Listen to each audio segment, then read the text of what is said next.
السلام علیکم ورحمۃ اللہ وبرکاتہ۔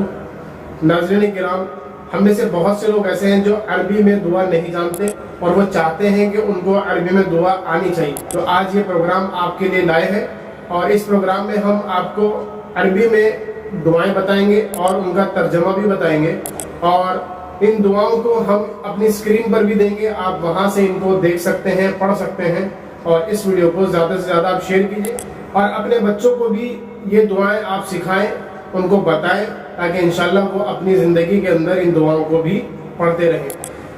میں آپ کو بتا دوں پہلے کہ اس طرح کی جو دعائیں ہیں، آپ یہ دعائیں اپنی جب دعا مانگتے ہیں اس میں بھی پڑھ سکتے ہیں، آپ چلتے پھرتے ہیں تو ان دعاؤں کو آپ تب بھی پڑھ سکتے ہیں، اور آپ نماز کے آخری تشہد میں جب بیٹھتے ہیں تو اس تشہد کے آخری حصے میں جب آپ درود شریف پڑھ لیتے ہیں، اس کے بعد بھی ان عربی دعاؤں کو آپ پڑھ سکتے ہیں۔ اللہ کے نبی صلی اللہ علیہ وسلم سے یہ بات ہم کو ملتی ہے۔ تو میں آپ کو عربی میں انشاءاللہ دعا بتانے جا رہا ہوں، ان کو آپ میرے ساتھ پڑھنا چاہیں تو آپ پڑھتے رہیے، اسکرین پر بھی انشاءاللہ ہم اس کو دیں گے، آپ وہاں سے بھی انشاءاللہ ان کو لے سکتے ہیں۔ اعوذ باللہ من الشیطان الرجیم، بسم اللہ الرحمن الرحیم۔ پہلی دعا یہ ہے، ربنا آتنا فی الدنیا حسنہ وفی الآخرۃ حسنہ وقنا عذاب النار۔ یہ سورہ بقرہ کی آیت نمبر 201 ہے۔ اس کا ترجمہ ہے، اے ہمارے رب، ہمیں دنیا میں بھی بھلائی دے اور ہمیں آخرت میں بھی بھلائی دے اور ہمیں دوزخ کے عذاب سے بچا۔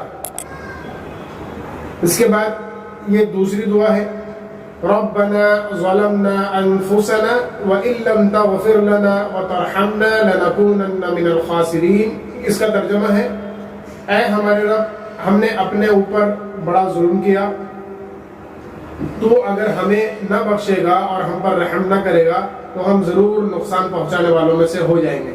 یہ دعا حضرت آدم علیہ السلام اور حضرت حوا علیہ السلام نے بھی مانگی تھی، جو ان کو اس کے بعد معاف کیا گیا، اور ہمیں اور آپ کو معلوم ہے کہ پھر اللہ رب العالمین نے ان کو معاف کیا، ان کی دعا قبول کی، پھر اس کے بعد اللہ رب العالمین نے ان کے ذریعے دنیا میں کثیر تعداد میں انسانوں کو پھیلا دیا۔ تیسری دعا ہے جو ماں باپ کے لیے کی جا سکتی ہے، جب وہ زندہ ہیں تب بھی ماں باپ کے لیے آپ یہ دعا کر سکتے ہیں، اور جب آپ کے ماں باپ گزر چکے ہوں اس دنیا سے تب بھی آپ ان کے لیے دعا کر سکتے ہیں۔ دعا ہے، رب ارحمہما کما ربیانی صغیرا۔ یہ سورہ بنی اسرائیل کی آیت نمبر 24 ہے۔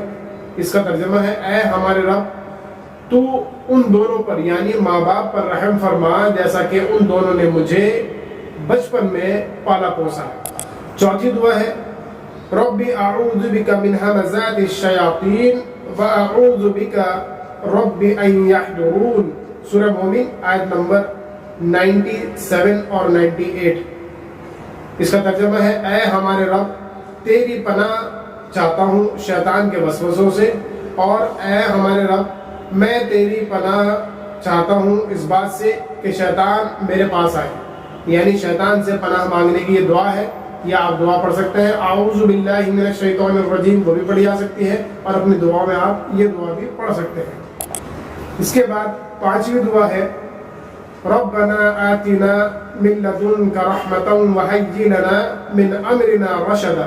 سورہ کہف آیت نمبر 10۔ آپ جب جمعہ کے دن سورہ کہف پڑھتے ہوں گے تو یہ آیت آپ کے سامنے آئے گی، اس کا ترجمہ بھی آپ پڑھنا اور سورہ کہف کا ترجمہ پڑھنا، اور آپ قرآن کو جب بھی پڑھتے ہیں چاہے آپ تھوڑا سا پڑھیں لیکن اس کو ترجمے کے ساتھ پڑھیں، کیونکہ آپ کو اس کا بڑا فائدہ ملتا ہے۔ یہ چند دعا ہے، اور بھی بہت سی دعائیں انشاءاللہ نیکسٹ ویڈیو میں آپ کے سامنے دوبارہ پھر سے حاضر ہوں گے۔ یہ دعائیں ہیں جو آپ کے سامنے ہم نے پیش کی ہیں، آپ ان کو پڑھتے رہیے، ان کو یاد کرتے رہیے، اپنی دعاؤں میں ان کو آپ بولتے رہیے، انشاءاللہ آپ کے حفظ ہو جائیں گی، اور جب آپ کے حفظ ہو جائے گی تو نماز کے اندر تشہد کے آخر میں آپ کو یہ دعا کا پڑھنا آسان ہوگا۔